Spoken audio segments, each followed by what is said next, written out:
So that's our schedule. You're preparing for this. We are here, 27. So keep up with your chapter tests, and all will be well. Now, this chapter 9 has 81 slides. What? Yes, exactly. 81. 81 slides. So I'm going to skip to slide 21 because I've got some of the stuff printed out to me here. And again, this is another chapter where you have a lab and packet traces are essential to your skills test. So I will give those to you to do in the lesson. So to begin with, what do you think NAT stands for? And you can suggest funny things too, by the way, I don't mind. Network address translation. That's a very serious and correct answer. I was hoping you'd make up some other ones for a start. What else could NAT stand for? Address table, yeah. I mean, something more imaginative. Transporter. Not really imaginative. Something humorous. But okay, never mind. Everyone's a bit serious today. Right, okay.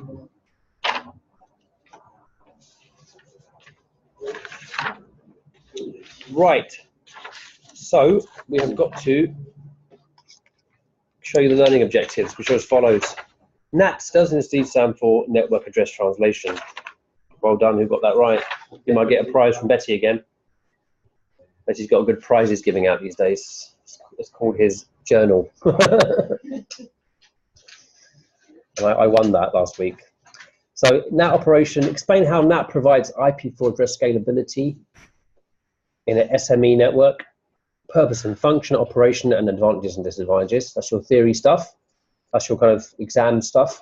And then if you're practical, configuring NAT on edge routers to give scalability, configuring static NAT and dynamic NAT. None of this makes any sense to you right now. Configuring PAT, it's another thing called PAT, P-A-T, using the command line again, and configuring port forwarding. Finally, troubleshooting a port address translation. New word for you. There'll be quite a few new words today you're going to learn. Look, you're going to learn all these new words. Look at this, look at this. Look at, oh, where is it? Look at all these new words you're going to learn. Today's new terms and commands. I know. We've got the tunnelings in there. Look, tunneling, dual stack. Okay. Anyway. What, CCNA 1? Yeah. Mine, if I did this in CCNA 1, everyone would have left the course probably by then. Yeah. I'll save that. I'll save that. We were more serious. I'll save the best till last, you see. So here we go. Right. Okay, what is NAT all about? Now just define this network address translation. It says, did you ever notice all your labs are based on certain addressing? 10.0s, 172.192. Yeah, these are called the RFC 1918 defined private internet addresses. And all organizations, you might be places you worked in before as well, you might realize that those spots being used. That kind of addressing scheme, they're privately reserved. Okay, to company devices. So let's imagine we have an imaginary company, and you know, we have maybe 20 machines in there. We'll put them on that internal address range. And that's how we are internally knowing each other. So that's what's going on there. Now, these private addresses that I give you, your own machines in this room here, cannot be taken over the internet, okay? NAT is used, network address translation. What this does is it translates those private IP addresses to public addresses that can be used over the internet. And the great thing is, one public IP address can be used for thousands of devices that have private IP addresses. Let's try this out practically now. Can I have a volunteer, please? Any volunteer. I'm not going to tell you why, but just I want a volunteer. Who is it going to be? I want you just to type in your browser, who is my IP, and get your public IP address, please. Any one of you can try this out. Tell me what you get. Yep.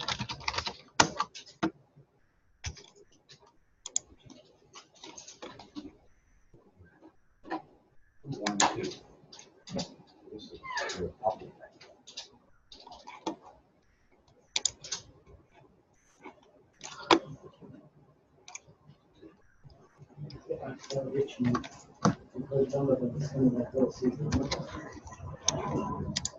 So you all got the same address, ending in 9, right? Yeah. Yes. So here is some more information about that. Here's our host name, rack FW2 rack AC UK. Internal LAN IP address 10.3.3.1.3.5.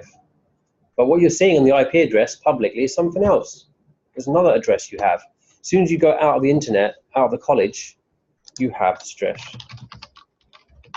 Just write who is my IP and I'll get that going. What is my IP? It's more proper English, isn't it? 212.219.639 is your public IP address, and you've all got the same one. Yeah. So how on earth can you all use the same IP address? This is the kind of the thing we're looking at here. Okay. Let's see what else is given here, the information. Some browser information. My lookup. Look at this here. Net range. Is it not because you have only, you're given only one IP address, can you call it private addresses? In a way, yes. That's correct. And if you look at this thing here, the net range 212.0.0.0 all the way up till 212.255 to the end. Yeah, that's our public range. And CIDR, which is the classless /8, is the type of network I have here. Okay, that's what we've been given.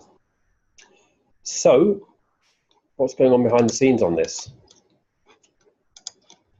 NAT does not allow routing over the internet for a private IP address. What it does is it will translate all private IPs in the company to public addresses that can be routed. NAT will hide internal IPv4 addresses from the outside network. Okay, but you know, all companies are using the same kind of setup, you know, 10 dot or 192 dot whatever, so, but you can't really tell one from the other. You have to configure a router which is NAT enabled with a public IPv4 address. You've got to tell this router, this is what address I want you to give anyone who tries to get me on the internet, get out there. Yeah, that's what's going on. The router's doing it. And you also can not only give it one IP address, yeah, you can give it multiple IP addresses. You can say, here's a range. See that thing I showed you earlier, the net range? That CIDR thing, that's a range. So you can say, here's 50 addresses. Someone tries to go out, give them the next address available. Someone else tries to go out, give them another address that's available, and so on. That's called a pool, okay, or a NAT pool. Yeah, you create a pool of addresses, and that's what we choose from. Something here to notice is a definition here.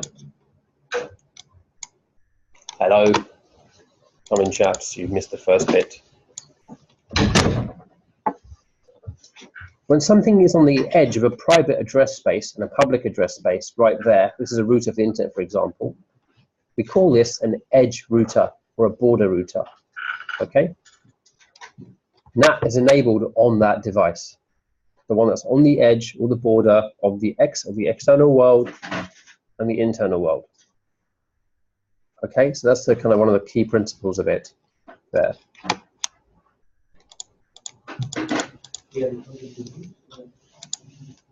All right. So terminology. There are 4 types of addresses: inside, outside, local, and global. So let me explain what this is about. So we need to consider, first of all, a private address and PC1, okay, is the one we're going to work on here. And this PC1, what it's trying to do, okay, is get out to a destination address which is outside of the network. So the definitions are the inside address. Notice here there's 2 things, right? There's an inside and outside address and a local and a global, okay? There's two sides of it. So inside address is that one there. Address of the company network device that has been translated by NAT. In this case, 192.168.10.10 is the one, yeah? The outside address is the IP address of a destination device where I'm going to. So here, I'm going to that address there, 209.165.201.1, a web server via an ISP. This is a typical accessing the internet situation here. Yeah, to get on the internet, you have to go beyond your own border, right? So here's the outside address, and here's the inside address. Now, local addresses are any address that appears on the inside portion of a network. So you can assume it is this address here and the interface address there and anything else on this side. And globally, that's what's on the outside portion of the network. The global stuff's over here. And we also similarly have an address being allocated here. It's called the inside global address. Okay, an outside global address here, which is this address here. Here's a question for you. It's going to ask you to think about this a bit carefully. Why do we need an inside global address? What's it for? What is this address here for? 226. Just in time, probably, for a very difficult question. I'm now going to ask you that question as well, as you just walked in. Right? Totally catch you out. Why do we need an inside global address here? What is this address for? Like, we know this one is that device. It's trying to get to destination here. The outside address, the global one, is also the same as that, because that's where we're trying to get to. What's that about? Inside global. Is it with? Can anyone access it? Or? I'll leave you a little clue. When you go to a web server and get files, where's it going to send the files back? Ultimately, where's it going to send the files back? Where's its destination though? Where's it trying to get to ultimately? So Hermione, look. What's that? To inside local? Close. Yeah, right. So it's trying to get here, isn't it? Yeah. So if I want web pages, give me web pages. Okay, then here you go. Have some back. But I can't give it the outside address, the destination of it, when this is trying to send the packet back here. It can't know what that address is and never will know. It's private. Yeah. So what it does is it will be given another address. That's the public address that's assigned to this.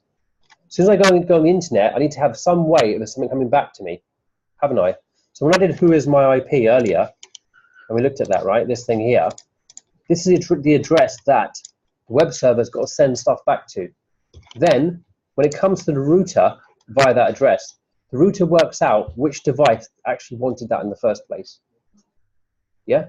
It needs to have a kind of a mask, like this is my public IP address for rack. That's the IP address for all students, but which particular student is something done mysteriously by the router.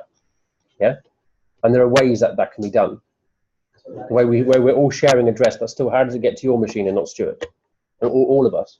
Sorry, Beth? So the router is configured to do this job. It's configured in various ways, and one could be port address. PAT could be one way of doing it, or using a pool. Yeah, but it's not a pool. I'm looking at this example. We all have the same IP address. This tells me we're using port address forwarding, which we're going to find out about shortly. Yeah, which means you'll get given an individual port number, like your IP address colon and some long number 135 whatever it is, individually assigned to all of you as soon as you get a request out on the internet. It's all done instantly by the router. Yeah. So it's that question, sorry. It is indeed. It's heavy. Yeah, it's heavy. You're right. It's a heavy workload on the router. It is indeed. It does degrade performance too, but it's just, the router has to work quite hard to do this. Yeah, particularly that's why sometimes there's speed issues. You find speed issues on places where everyone's trying to get to the internet. This is why the router's doing all the work. Yeah, and have a good quality of the router, and the amount of RAM it has, the amount of maintenance, the firmware it has, all that stuff's so important in giving efficiency. An organization nowadays with a slow internet connection can be a real problem in terms of productivity. It happens everywhere. Yeah. Okay, so here we go. That's hopefully making it clearer for you. Now, here's some examples now of NAT address examples. Yeah, here we go. So you see here, this crucial thing is the table. I think this is a better example, actually. Maybe this is a better, this is not so illustrative than this one is. Let's just illustrate with this. Whoops. So, that's how NAT works, yeah? Number one, the private IP address is translated to a public IP address used to reach the external server. So imagine R2 has already been configured with something on the NAT table. There's been a command put on this particular thing. Look at what it says. Some command on R2 has been set up so that it has made a little table that has this little information in it. Inside local, inside global. That's the public IP address, by the way, I was talking about earlier. Yeah, that's our public IP address. Outside local, yeah, and outside global. Those are your different types of addressing schemes there. Look at these are both the same in this instance. So we're trying to get from this machine to here. Let's watch the steps and what's actually happening here. Oops. So start over this side. My PC wants to get some files from that server.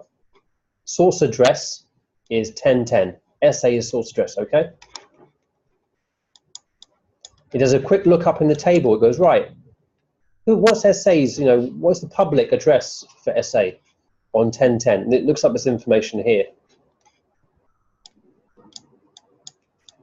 Okay, then down here, what you can see is it's now passed further. It's now down here. This is saying the source address, okay, here at this stage is different.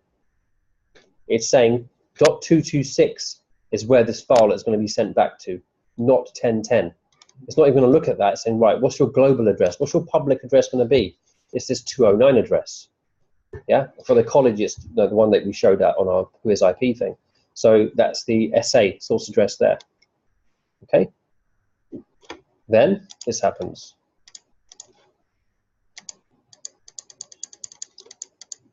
So this destination address, okay, is different.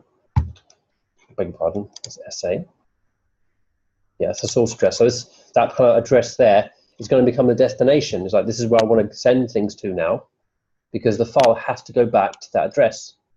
Okay. This translated public address is used by the server to send the requested information to the device that actually has a private IP address assigned to it. So it's trying to get to this one here.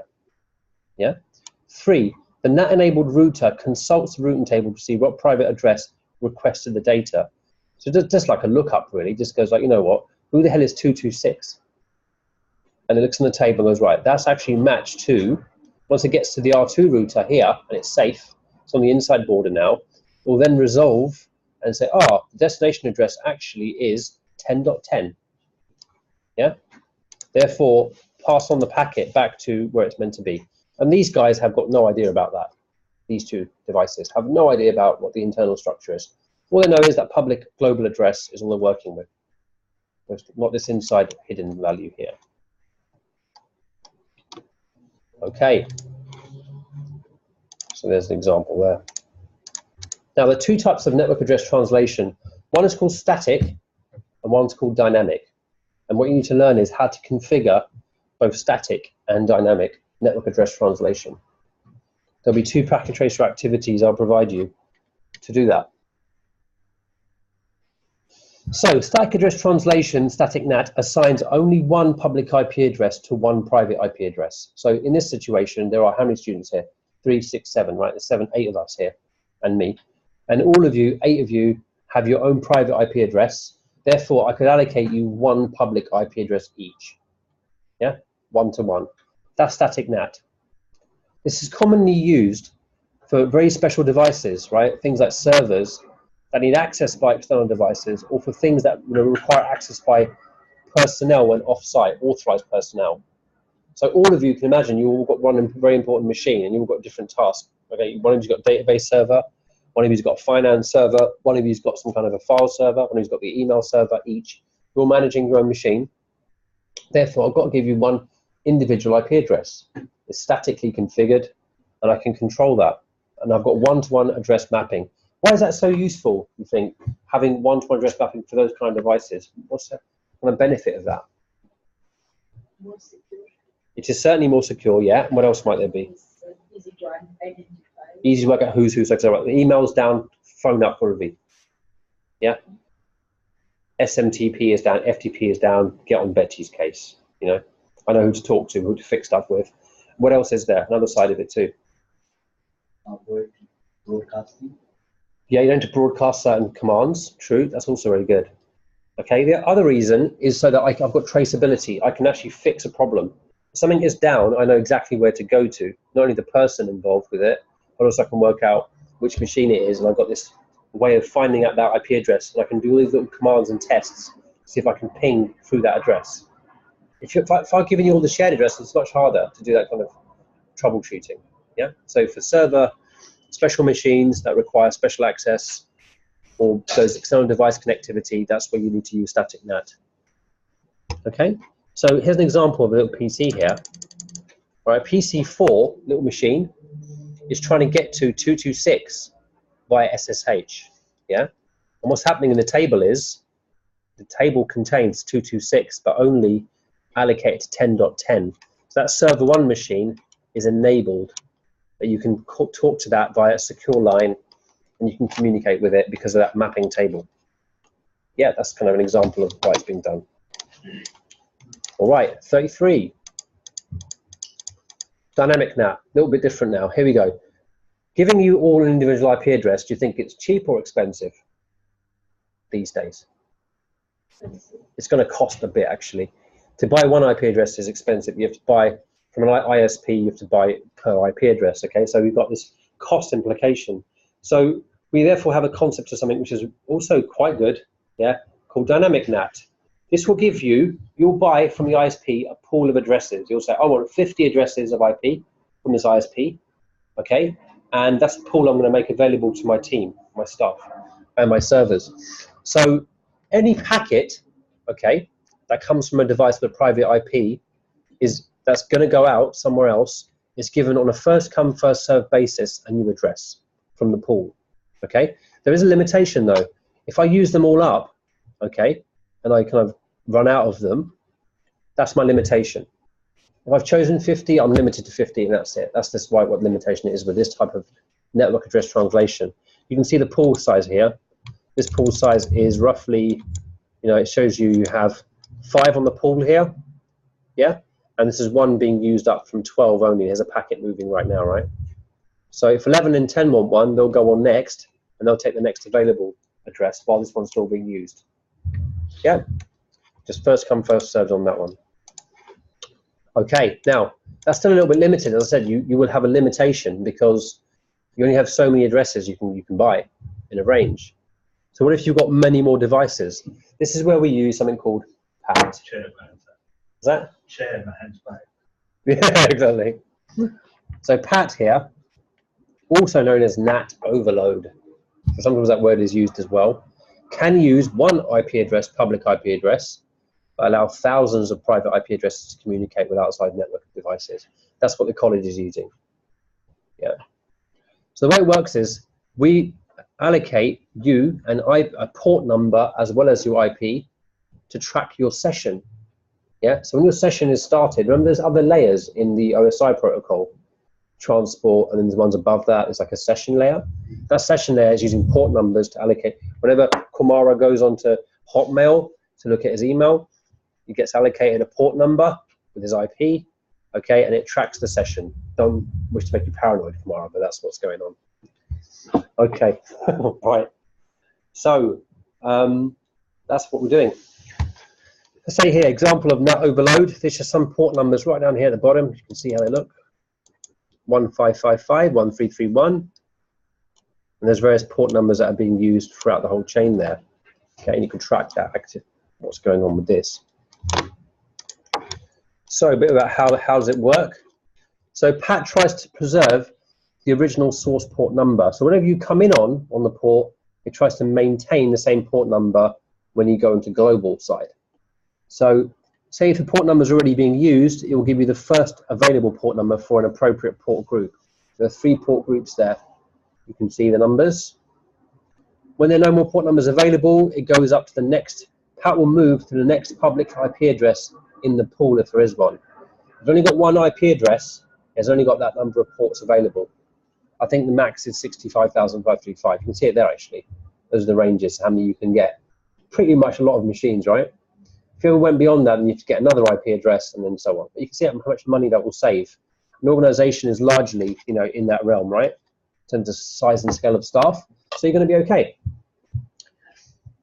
Notice also one thing here is how does it use the same address? 1444 is being used here on the inside, and on the local IP, the same port number is there as well. It's a way of identifying, on both sides that there's a port number connecting, and that's how it's also that's how the matching is also done. It matches up on that basis. So some things about comparing the two together, NAT and PAT. So you've got here again, static NAT is 1-to-1. PAT is port numbers, so we can have multiple privately addressed devices. Okay. It also mentions PAT can still function with other protocols that don't use TCP or UDP. One of them is called ICMP. Some packet tracer activities are here. This is a useful one to have to investigate the operation of NAT. It's not the one I've actually gone for the configuration ones, actually, the ones I'm going to be choosing with you. But if you want to look at those, certainly you're welcome to do so. Here's something. This is the last part of that bit. The advantages of NAT. We mentioned this earlier. So NAT is by itself conserving the legally registered addressing scheme. Every company uses the same IP addresses. That gives some consistency. So say, for example, a company buys some nice big database server, and it will say, how do you set this up? You will have a similar way of setting it up, across device to device, because they're following the same protocol. Also, NAT can give you more flexibility to the public network. You can get multiple pools of NAT with different types of permissions, backup pools, and you also can do something called load balancing, so you can even it out. So if for example, you have 100 students with high internet access and maybe 20 that have got low internet access, you can make separate pools for them, separate kinds of management. You've got consistency for internal address schemes, so you don't need to readdress if your ISP if your ISP changes or public IP address is assigned, then you don't need to readdress. And also you get security because your IP version 4 address is hidden. Disadvantages, Hermione mentioned about congestion.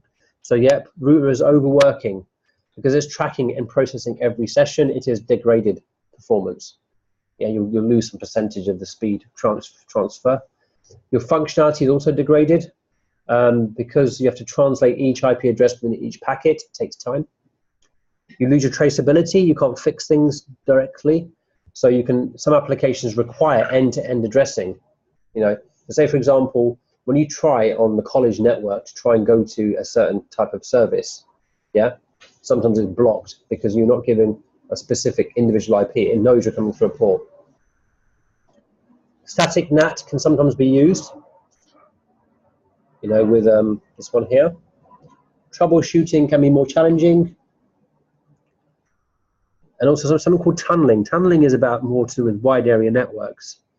It's how you can literally make a line between two wide area networks together and join them up.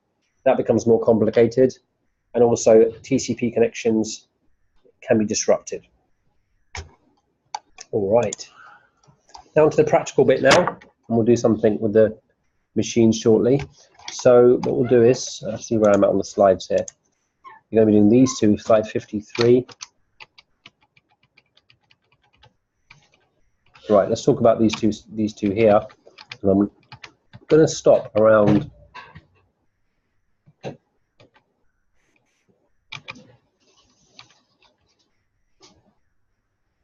(9226, 9225) lab.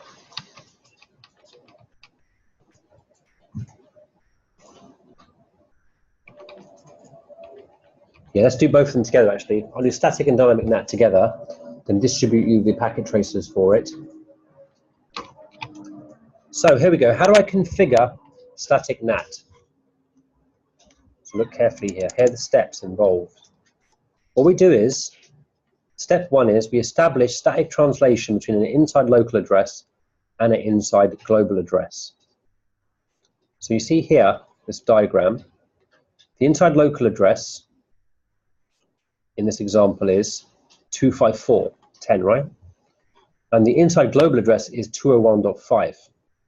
So what I do is I make a command, IPNAT inside source, static, local IP, which is that, and global IP, which is that. Okay? That's how this is being done. I then specify the inside interface. So I'll say which interface is on the inside of the network, which is that one. Okay, so I'll say, you know, go to the router config interface type number. I go here. So it's your serial 00. And I mark this as being the inside of the network. It's quite logical. So I say IP NAT inside is this side of the interface here. I then exit the config mode. I then get to specify the outside interface, which is going to be this one, S01. Okay, and I do interface S01 on this side, and I write in the command IP NAT outside. Okay. If you need to change anything, you can remove the dynamic address translation by doing this command, no IP, NAT inside, source static, and that will remove that. Okay, so it's a command you'll remember and practice in a minute. Okay, here's the command itself in practice, working here. The example wasn't great, but I think it's got a mistake in it, this example. I was like, what's wrong with this example? It's a bit weird. So there's an example here being applied. But it's a little bit misleading, I would say. The last one's a better one. It's just, I don't think the addresses are right on this. It's also showing things that aren't visible, so it's not a very helpful slide that at all. Here's a better one. Analyzing static NAT. So here we go, let's look at this. Number one, client opens a web browser for a connection to a web server. The client's over here on the outside of the network, okay? R2 receives the packet on the outside interface. Does that make sense, folks? Think about going down this line, right? It gets right there, and then it checks the NAT table. Goes, hang on a minute, oi, you want something from outside? Let me look on the NAT table. It goes down here and goes, right. Remember, the client address 254. It tries to do a lookup and goes, right, if you're trying to, like, no, the client's trying to get to a web server, that's the address of the web server as far as it's concerned. Destination address, sorry, it's tiny this, 201.5. That's where it wants to get to, yeah, number one. So just pay attention, this bit's very complex. So you've got the client here trying to get to that destination address. So what it's thinking is, all right, I've got to look you up. So 201.5, yeah, does a lookup. And it's looking for that address, okay? But that's measured as that's now going to be the public IP address, isn't it? Of what I'm looking for. Not the internal address, but the public IP address. That's all it knows. So it goes to 201.5 and it does a little lookup. So number two after that is this table. 201.5 is mapped to 254 inside local, and all these other bits and pieces here as well, this other information here. So what's happening is R2 replaces the inside global address with the inside local address of 192.168.10.254. What's happening is this. Once it gets to here, it looks up the table, yeah, and it goes, right, 5 is actually replaced by that. Let's replace this with this inside address. Now I can find the server. It's like 10.254, yeah. But while this is going on, it has to still tell the client something, right? It's got to tell the client this is working and you're going to get a file back. So when I move back to number 4, this is now going to be destined to go to 254 and goes down the line. Now this here is going to respond back with a packet. This has its own IP address, S source address, which is this one here. That's the source. But it's going to go back all the way to the client. Yeah, all the way over here to 254, the outside global address. It wants to get to this address all the way through this chain again. So what's happening is this. R2 gets the packet from the server on the inside address. Okay, it gets this packet from here.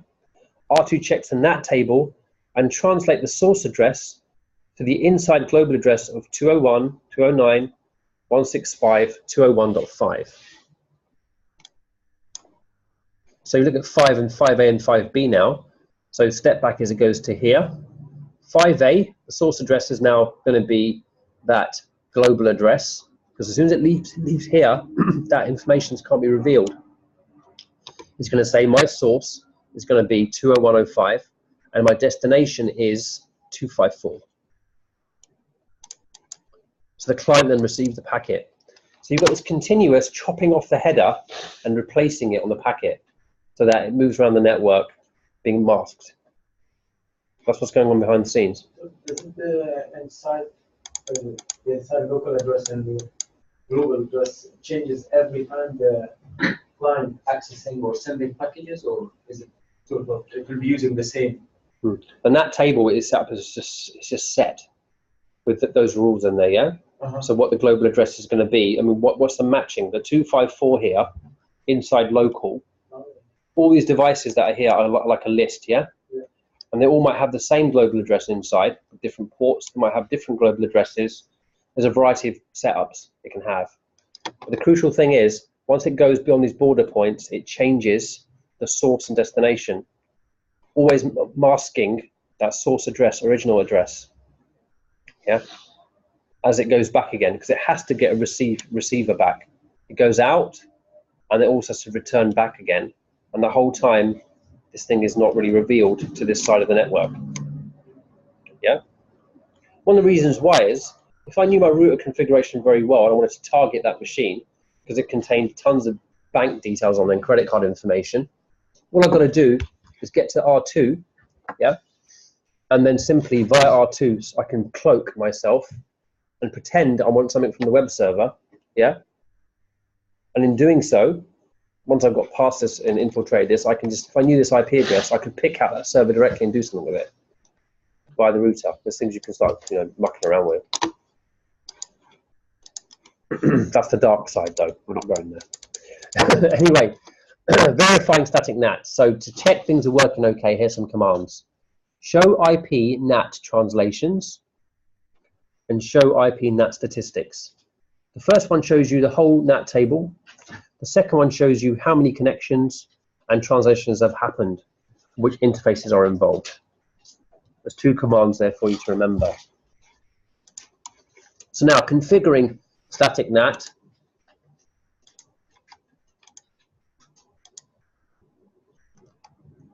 Folks, you think I should stop there and give you this first activity now, yeah? And then when that's finished, then do dynamic NAT. I don't want to overwhelm you. What do you reckon?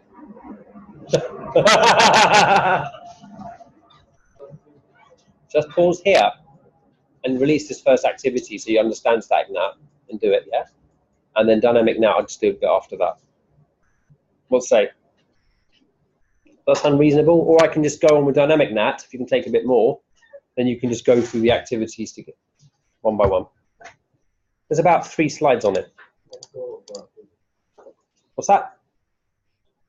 Betty? Are we doing activity now? About to, yeah, I'm suggesting, do you want to do the static one now, or should I finish off dynamic NAT and give you both activities? Static first, yeah?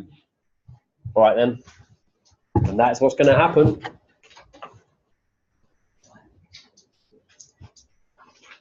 Okay, 2 pages. What's the number of this one? Oh, don't worry about that. I'll give you the hard copy. I think it's 9215. I'll get it.